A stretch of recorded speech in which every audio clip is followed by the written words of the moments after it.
అసభ్యత అంటే ఏంటి? ఏంటి ఆ చీర కట్టడం ఏంటి? బొడ్డు కింద కట్టడం ఏంటి? లేకపోతే పైకి లాక్కోవడం ఏంటి? తొడలు చూపెట్టడం ఏంటి? ఇట్లాంటివి మాట్లాడితే అసభ్యత, అసహ్యత అంటారు.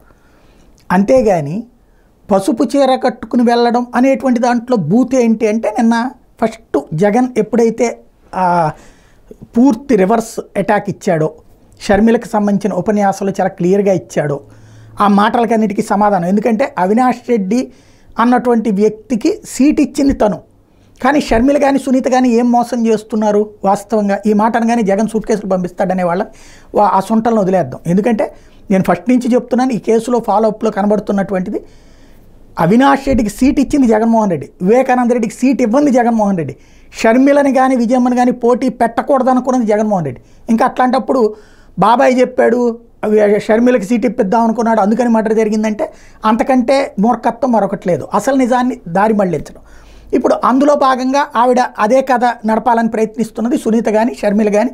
అసలు హత్య చేసినటువంటి దస్తగిరిని వెంట పెట్టుకుని ఆ దస్తగిరితో హత్య చేయించిన సునీల్ యాదవ్ని తోడు నిలబడతా, అదే సందర్భంలో ఇటుపక్కకి తమ కుటుంబ కక్షల్ని ఇటుపక్కకి టర్న్ చేసుకుంటారు. ఇందులో కీలకమైనటువంటి పాయింట్ ఏంటంటే, దాంట్లో భాగంగా ఆమె తీసుకొస్తున్నటువంటి ఒక ప్రచారాన్ని జగన్ తిప్పికొట్టాడు. స్వయంగా నేను అవినాష్ రెడ్డిని నమ్ముతున్నాను, అవినాష్ రెడ్డి మంచోడు, అందుకు ఇచ్చాను, ఆ రోజున ఇచ్చాను, ఈ రోజున ఇస్తున్నానని.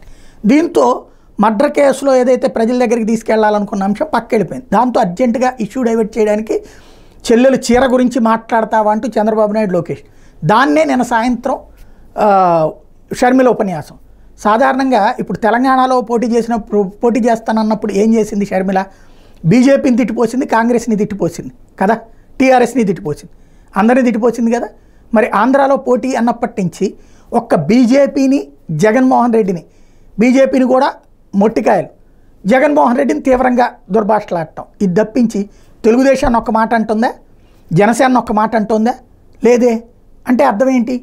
వెంటనే అంటారు వాళ్ళని ఎందుకు అనాలి వాళ్ళు ప్రతిపక్షం. మరి అక్కడ ఎందుకు అన్నది బీజేపీని గురించి, అక్కడ ఎందుకు అన్నది కాంగ్రెస్ని గురించి?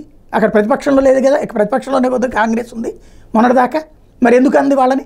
రేవంత్ని ఎన్ని తిట్టింది ఆవిడ? కాబట్టి వాస్తవం మాట్లాడితే చేదుగానే ఉంటుంది. కానీ అక్కడ తెలుగుదేశం పార్టీ అన్న మాటలనే ఇప్పుడు అంటూ ఉంది.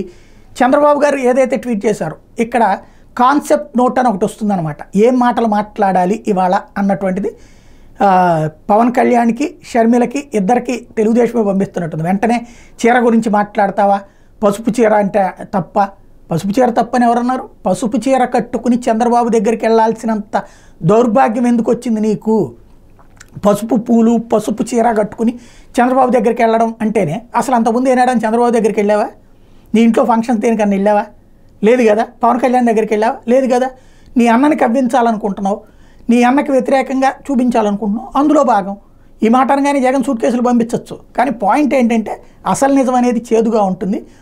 ఆమె పక్కాగా, లేకపోతే తెలుగుదేశం మీడియాని ఎందుకు నెత్తిన పెట్టుకుంటోంది, చంద్రబాబు నాయుడు, లోకేష్ ఎందుకు స్పందిస్తున్నారు, అక్కడే అర్థమైపోతుంది కదా కథ ఏంటనేది.